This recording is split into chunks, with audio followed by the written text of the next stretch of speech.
ଏମାନଙ୍କର ଜିମ୍ ଯିବାର ନିଶା ତ ଦେଖ ଏତେ ବର୍ଷାରେ ବି ବାହାରି ଯାଇଛନ୍ ଜିମ୍ ଯିବେ ବୋଲି। ଆଉ ତାଙ୍କ କଥା ଛାଡ, ଏପଟେ ତ ମୋ ଦୁଃଖ ହିଁ ସରୁନି। କିଏ ନଜର ପକେଇ ଦେଇଛି ମୋ ଚୁଟିରେ ଖାଲି ଝଡୁଛି। ଜୀବନଟା ପଛେ ଯେତେ କଷ୍ଟ ଥାଉ ହେନେ ବି ମୁହଁରେ ହସଟା ରହିବା ନିହାତି ଦରକାର। ଆଉ ଆଜି ମୁଁ ତାଙ୍କୁ କହିଦେଇଥିଲି ତୁମେ ଯେତେବେଳେ ଜିମ୍ରୁ ଆଇବ ସେତେବେଳେ ଆମେ ଯିବା ଟିକେ ପାମ୍ପଡ଼ି ଖାଇତେ ମୋ ଫେଭରେଟ୍ ଜାଗାକୁ। ତ ସେମାନେ ବି ମୋ କଥା ରଖିକି ଆଇଲା ପରେ ମତେ ନେଇକି ଯାଇଥିଲେ।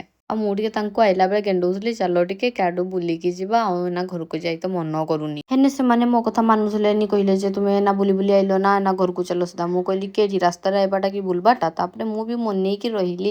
ଆଉ ସେମାନଙ୍କୁ ମୁଁ ଏଠି ଗେଜର ଗେଜର କହିକି ନେଇକି ଆସିଛି ଏପଟେ ବୁଲବା ପାଇଁ। ମୁଁ କହୁଛି ଟିକେ ରୁହ, ଏତେ ଯେ ଦାନ୍ତ ଦେଖଉଛି କ୍ୟାଡେ ଆସିଛେ ବୁଲବା ପାଇଁ। ତ ମୁଁ ଆସିଛେ ବଡ ମନ୍ଦିର ଆଡେ ବୁଲତେ। ହି ହଁ ମତେ ତ ବହୁତ ଇଚ୍ଛା ହଉଥିଲା ବଡ ମନ୍ଦିର ଆଡେ ଟିକେ ବୁଲତେ। ତା ସାଙ୍ଗରେ ରଥ କାମ କେତେ ଆଗେଇଛି ବି ଦେଖିବା ପାଇଁ ଆସିଛେ। ଆଉ ଭିଡିଓ ଟା ଟିକେ ଆଣବା ପାଇଁ ନା ବହୁତ ଲେଟ୍ ହେଇଗଲା ମୁଁ ବି ଜାଣିଛି। ଆମେ ବଡ ମନ୍ଦିର ପହଞ୍ଚିଲା ପାଖରୁ ହିଁ ବହୁତ ଜୋର ମେଘଟା ଉଠେଇଥିଲା। ତ ଆମେ ଜଲ୍ଦି ଜଲ୍ଦି ଘରକୁ ପଳେଇ ଆସୁଥିଲେ କି ପାଇଁ ମେଘଟା ଥରେ ପଡିଛି ମାନେ ଆମେ ପୁରାପୁରି ଭିଜି ଯିବା। ତ ଏଇଠି ରହିଲି, ଆଉ ଗୋଟେ ଭିଡିଓରେ ଦେଖା ହବ। Bye bye.